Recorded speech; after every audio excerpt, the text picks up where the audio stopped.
মার্কিন গণমাধ্যম দ্য ইকোনমিস্টের 2024 সালে বর্ষসেরা হয়েছে বাংলাদেশ। বৃহস্পতিবার এ বিষয়ে প্রকাশিত দ্য ইকোনমিস্টের প্রতিবেদন থেকে তথ্য জানা যায়। গণমাধ্যমটি 2024 সালের জন্য সেরা দেশের তালিকা প্রকাশ করেছে।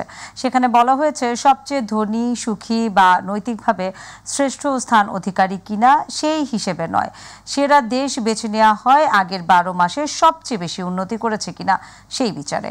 এবারের সেরা দেশ বেছে নেওয়ার ক্ষেত্রে চূড়ান্ত তালিকায় ছিল 5টি দেশ।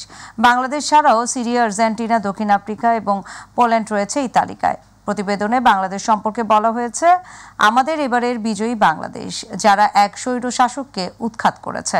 আগস্টে ছাত্রদের নেতৃত্বে রাজপথে আন্দোলনের মাধ্যমে শেখ হাসিনাকে ক্ষমতাচ্যুত করা হয়, যিনি 17.5 কোটি জনসংখ্যার দেশটি 15 বছর ধরে শাসন করেছিলেন। দেশের স্বাধীনতার হিরোর এক কন্যা হিসেবে তিনি এক সময় অর্থনৈতিক প্রবৃদ্ধির নেতৃত্ব দিয়েছিলেন, কিন্তু পরবর্তীতে শাসনামলে বিশাল অঙ্কের অর্থ আত্মসাৎ করা হয়।